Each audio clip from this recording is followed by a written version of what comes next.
ఒక్కసారి కొమ్మూరి గోల్డ్ కి కాల్ చేయండి. తాకట్లో ఉన్న మీ బంగారాన్ని విడిపించి మార్కెట్ ప్రైస్ కి వాళ్ళు కొనుక్కుని మిగతా డబ్బులు మీకు ఇచ్చేస్తారు. హాయ్, వెల్కమ్ టు మనం టీవీ.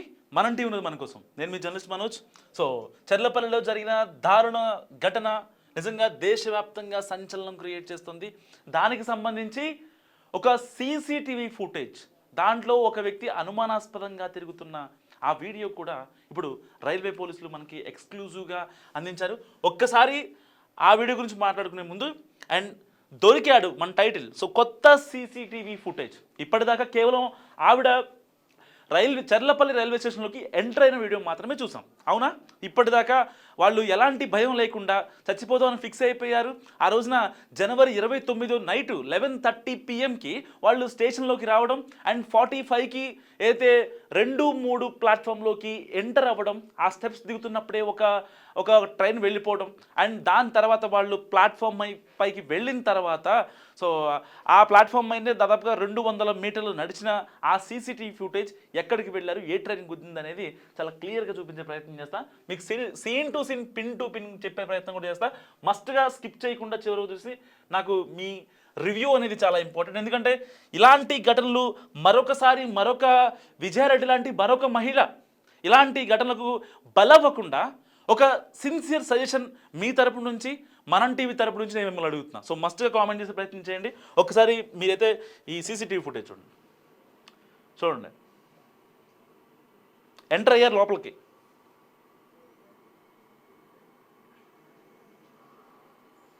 చూసారు కదా, ఈ ప్లాట్ఫామ్ 2-3 ప్రతిదీ అబ్జర్వ్ చేయాల్సిందే ఇక్కడ విజయారెడ్డి కేసులో. ఎందుకంటే 5 రోజుల పాటు పోలీసులు విచారణ చేస్తున్నప్పటికీ వాళ్ళ భర్త కావచ్చు, వాళ్ళ అమ్మ కావచ్చు, విజయారెడ్డి వాళ్ళ తమ్ముడు కావచ్చు, ఎక్కడా కూడా సో వీళ్ళు కాస్త అనుమానాస్పదంగా ఉన్నారని చెప్పి ఈ లేడీ అబ్జర్వ్ చేస్తుంది. ఎవరా ఏంటని చూసింది ఇప్పుడు దాకా. సో వాళ్ళు లిఫ్ట్ కోసం వెయిట్ చేస్తున్నారు. విజయారెడ్డి అండ్ చేతన, విశాల్ అబ్బాయి, చేతనారెడ్డి అమ్మాయి, వాళ్ళ అమ్మాయి. సో ఒక తల్లి రాసిన మరణ శాసనం ఇంతమంది హృదయాలను నిజంగా కలిచివేస్తుందంటే ఎవరు ఎక్స్పెక్ట్ చేయలేండి. అసలు అంత స్ట్రాంగ్గా ఉండే విజయారెడ్డి ఎందుకు చనిపోయిందన్న వార్త తెలియక కుటుంబ సభ్యుల్లో చాలామందిలో ఒక ఆందోళన వ్యక్తమవుతుంది.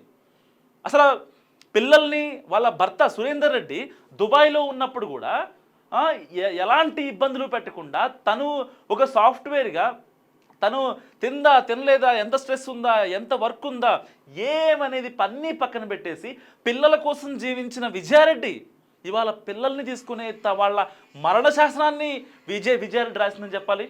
సో వాళ్ళు వెయిట్ చేస్తున్నారు. కొంచెం ఫార్వర్డ్ చేస్తా. మళ్ళీ వెనక్కి వచ్చేసారు, లిఫ్ట్ రావట్లేదనేమో. సో చాలాసేపు ఆల్మోస్ట్ వాళ్ళు 1 minute వెయిట్ చేస్తారు లిఫ్ట్ కోసం. సో ఇప్పుడు వచ్చింది లిఫ్ట్, ఆల్మోస్ట్ ఫుల్ అయి వచ్చింది కదా. సో ఎక్కుతారో లేదు చూద్దాం.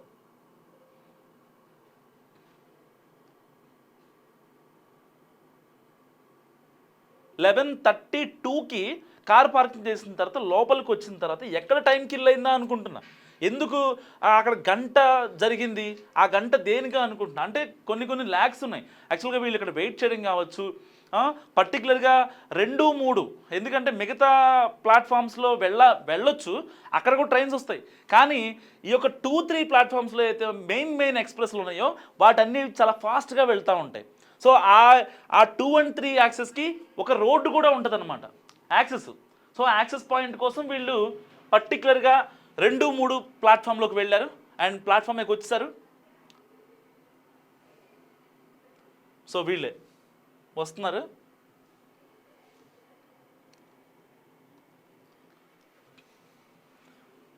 అండ్ ఇదిగోండి, ఆల్రెడీ ఇక్కడ అబ్జర్వ్ చేయండి. ఇప్పుడు సీసీ ఫుటేజ్ వైపు చూసింది.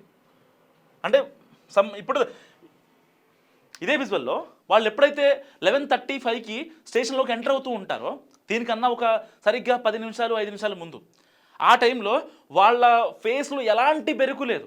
కారులో పిల్లలకి ఏం చెప్పిందో తెలియదు. బేసిక్గా ఎవరైనా ఏ పిల్లలైనా సరే, ఇప్పుడు మరీ చిన్నపిల్లలు అంటే చెప్పింది చేస్తారు, కనీసం ఆలోచించే జ్ఞానం ఉండదు అనుకోవచ్చు. ఒక తల్లి చెప్పినా ఒక తండ్రి చెప్పినా వెంటనే వినేస్తారు. కానీ ఇక్కడ వీళ్ళు 10th ఇంటర్ చదువుతున్న పిల్లలు, కనీసం అమ్మ మనం ఎందుకు చచ్చిపోవాలి అనే ఒక డౌట్స్ అయితే అడుగుంటారు కదా.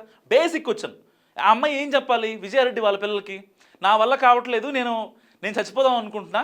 సో నేను చచ్చిపోతే మిమ్మల్ని ఎవరూ చూసుకోరు, మీ నాన్న అసలుకే చూసుకోడు సురేందర్ రెడ్డి, ఎక్కడో దుబాయ్లో ఉంటాడు, చిన్నప్పటి నుంచి నేను మిమ్మల్ని చూసుకున్నాను, మీకోసమే నా జీవితాన్ని అంతా పక్కన పెట్టేశానని చెప్పి వాళ్ళకి చెప్పాలి.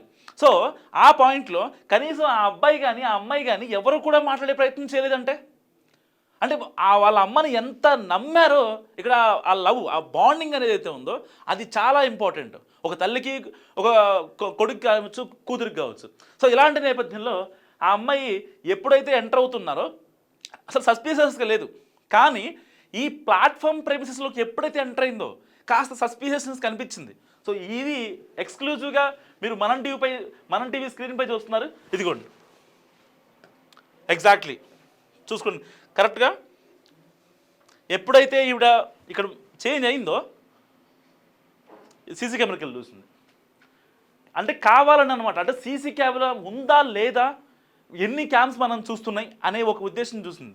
పాపం చచ్చిపోయి ఎక్కడుందో కానీ ఆ తల్లి ఎంత నరకయాత్న అనుభవించిందో ఆవిడ.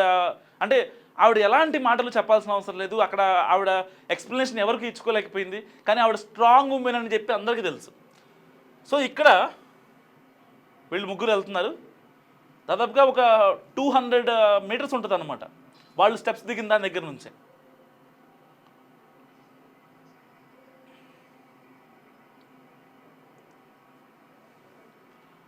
సో వెళ్తున్నారు.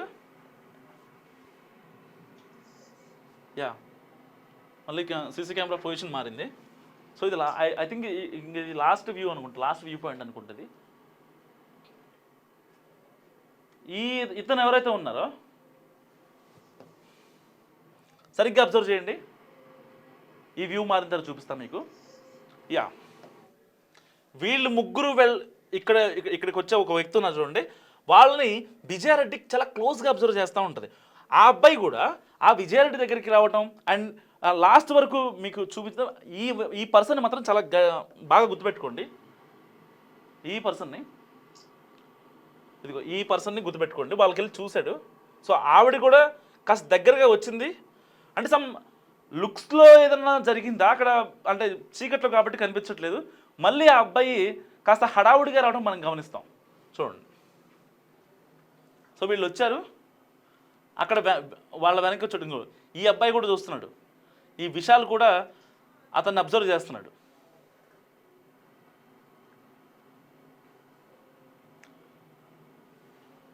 సో ఇప్పుడు కాస్త కంగారుగా ఉన్నారు.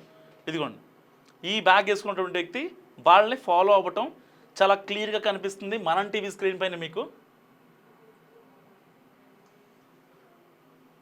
చూడండి వాళ్ళ దగ్గరగా వెళ్ళటం అండ్ మళ్ళీ స్కిప్ అయిపోవడం చూస్తున్నాం. సో పర్టికులర్గా విజిబిలిటీ యా ఇంకో క్యామ్ ఉందా? ఓకే, ఇంకొక కెమెరా విజువల్ మనకు కనిపిస్తుంది ఇప్పుడు. సో ఆల్మోస్ట్ వీళ్ళు ఒక 150 మీటర్స్ ముందు నడుచుకుంటూ వచ్చారు. ఇదిగోండి ఈ అబ్బాయి వాళ్ళనే ఫాలో అవుతున్నాడు. నేను చెప్పాను కదా 1 మినిట్ ముందు ఇదే అబ్బాయి వాళ్ళని ఫాలో అవుతున్నాడు. సరిగా అబ్జర్వ్ చేయండి. As it is same wave లెంగ్త్తో సేమ్ స్పీడ్తో వాళ్ళతో పాటు మాత్రమే నడుస్తున్నాడు. అండ్ ఇక్కడ వచ్చారు ఇప్పుడు ఇదే లాస్ట్ క్యామ్ ఇంకా. సో అక్కడ చెర్లపల్లి అనే బోర్డు కనిపిస్తుంది కదా.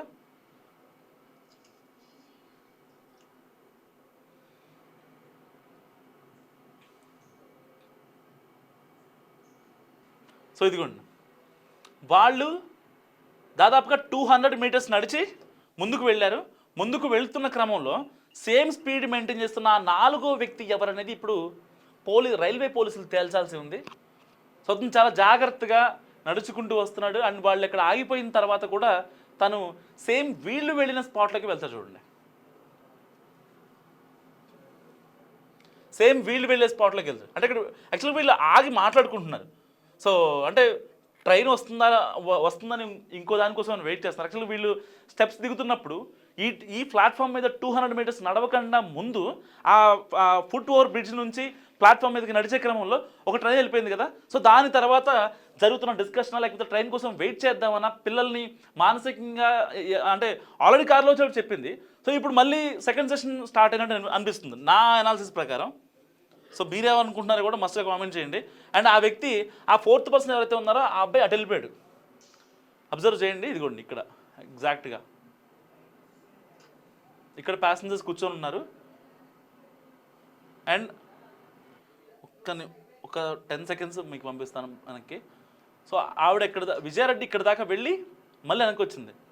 సో చాలా కాన్ఫిడెంట్గా రైల్వే స్టేషన్లోకి ఎంటర్ అయిన విజయారెడ్డి ఇక్కడికి వచ్చాక మాత్రం చాలా సస్పెక్ట్గా ఉన్నారు. అబ్జర్వ్ చేయండి. So something is happened there. ఇక్కడ ఏదో జరిగింది. ఆ వ్యక్తి వాళ్ళని ఫాలో అవ్వడం అండ్ సేమ్ వీళ్ళు వెళ్ళే స్పాట్కే అతను ఒక 1 మినిట్ ముందు వెళ్ళడం. అంటే నాకు కొన్ని డాట్స్ కనెక్ట్ చేస్తుంటే నాకు ఏదో అనిపిస్తుంది అక్కడే జరిగిందని చెప్పి అనిపిస్తుంది.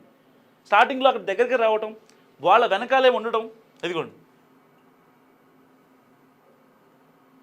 అంటే విజయారెడ్డి ఆ 4వ వ్యక్తికి, ఆ కెమెరాలో కనిపిస్తున్న వ్యక్తికి ఇక్కడ చూడండి ఆ 4వ వ్యక్తికి ఏమన్నా ఇచ్చిందా, హింటా, లేకపోతే ఇంకేమన్నానా? ఏమన్నా బాటిల్లో ఆల్రెడీ తీసుకున్నారు కాబట్టి వాటర్ బాటిల్ తీసుకున్నారు స్టేషన్లో, అది కూడా వాంటెడ్గానే ఉందా, లేకపోతే దాంట్లో పిల్స్ వేసుకున్నారా, అసలు ఇతను ఎందుకు వెళ్ళాడు?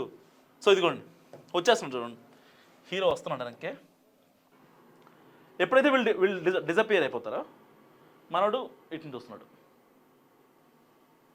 ఇలా వెళ్ళాడు. సేమ్ ఇక్కడ కసర మూవ్ అవుతుంది కదా, ఆ కసర మూవ్ అయిన దగ్గర ఉన్నాడు అండ్ మళ్ళీ ఇలా వచ్చేస్తున్నాడు. అతను నడిచే విధానం కూడా కొంచెం సస్పెక్ట్గానే ఉంది. సో సంథింగ్ ఈజ్ హ్యాపెండ్ ఎట్టి పరిస్థితుల్లో. సో విజయారెడ్డి వాళ్ళ పిల్లల్ని ఎంత ఆప్యాయంగా, ఎంత అనురాగంగా, వాళ్ళకి ఏం కావాలంటే అది వాళ్ళని ఉన్నత చదువుల కోసం ఆవిడ పడ్డ కష్టం, ఆవిడ పడ్డ శ్రమ నిజంగా ఆవిడకి తప్ప ఇంకెవరికి తెలియదు, తెలిసే అవకాశం కూడా లేదు. ఎందుకంటే విజయారెడ్డి వాళ్ళ అమ్మ పుష్ప ఆవిడ వృద్ధురాలు.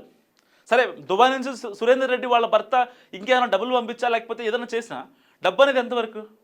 పోయేటప్పుడు డబ్బు కట్టిపోతామా? డబ్బు పట్టుకుపోలేం కదా. సో ఆ ఎమోషన్స్, అప్పుడు ఉండే ఆ బాండింగ్, ఆ కమ్యూనికేషన్ లేకుండా మనిషి ఎలా సర్వైవ్ అవ్వగలడు?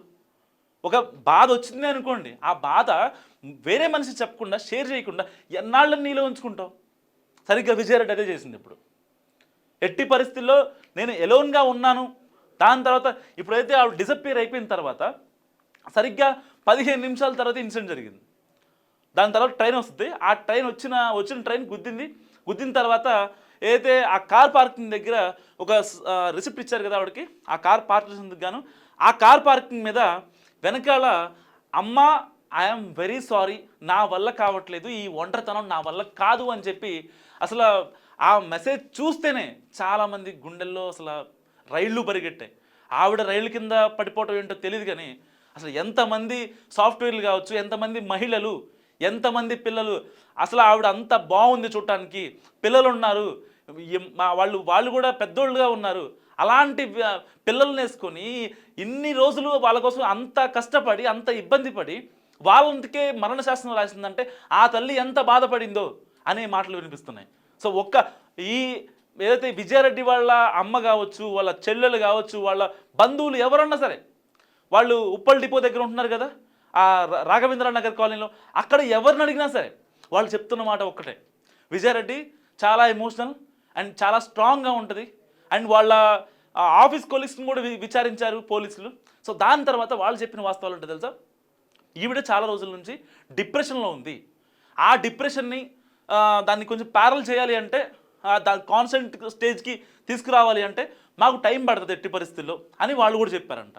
సో వాళ్ళ కోసం, విజయారెడ్డికి ఆఫీస్లో ఉన్న కొలీగ్స్, ఈవిడ ఒక సాఫ్ట్వేర్ కంపెనీలో టీమ్ లీడర్గా చేస్తుంది కదా, సో వాళ్ళ కోసం వాళ్ళ కొలీగ్స్ కూడా విజయారెడ్డితో పాటు ఇంట్లోకి వచ్చి అండ్ వాళ్ళు కూడా షేర్ చేసుకోవడం జరిగింది. సో వాళ్ళు షేర్ చేసుకున్నా సరే కంప్లీట్ డీటెయిల్స్, పక్కన మనిషి ఉన్నాడనే ఇది తప్ప ఈవిడికి షేర్ చేసుకుందాం, ఆ బాధను తగ్గించుకుందాం అనే ఇక ఆ మైండ్కి అంతే. ఆ టైంకి ఏం చేస్తున్నామా అనే ఇది లేదు. కేవలం పిల్లల్ని ఎందుకు చంపింది, మరి ఇన్ని చెప్తున్నారు కదా, మరి అలాంటి విజయారెడ్డి పిల్లల్ని ఎందుకు చంపింది, కేవలం ఆవిడ పాయింట్ ఆఫ్ వ్యూలో ఆలోచిస్తున్నారంటే, పిల్లల్ని ఒకవేళ ఈవిడితో పాటు తీసుకెళ్ళకపోతే తర్వాత వాళ్ళ అమ్మ వృద్ధాప్యంలో ఉంది, ఎలాంటి పిల్లలకి ఫినాన్షియల్ సపోర్ట్ కావచ్చు, లేకపోతే పర్సనల్గా సపోర్ట్ కావచ్చు, ఎలాంటి ఇచ్చే పరిస్థితుల్లో లేదు ఆవిడే ఒకళ్ళు చూసుకునేలాగా ఉంది. సో నేను చనిపోతే నా పిల్లలు ఎక్కడ ఇబ్బంది పడతారో అనే ఒకే ఒక్క రీజన్తో ఆ పిల్లల్ని కూడా తీసుకెళ్ళిందని వాళ్ళ అమ్మగారే చెప్తున్న పరిస్థితి. అంటే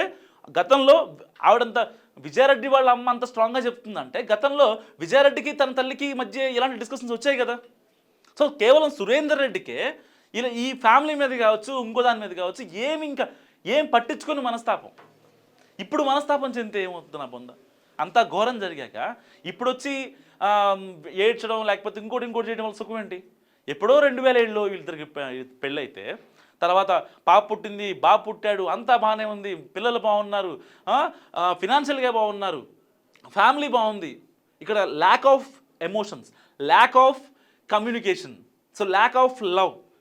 కేవలం ఒక అమ్మాయి, ఆ అమ్మాయిని ఎవరైతే చేతనారెడ్డి ఉంది కదా, ఆ అమ్మాయిని హాస్టల్లో పెట్టినప్పుడు ఫోన్ చేసే తండ్రి వల్ల ఇవాళ ఇన్నాళ్ళు భర్త లేకపోయినా సరే పిల్లల్ని ఎంతగానో ఆదుకున్నా, ఎంతగానో వాళ్ళ కోసం శ్రమించిన విజయారెడ్డి లాంటి వాళ్ళు ఇవాళ ఇలాంటి సిచ్యువేషన్లో వెళ్ళిపోతున్నారు.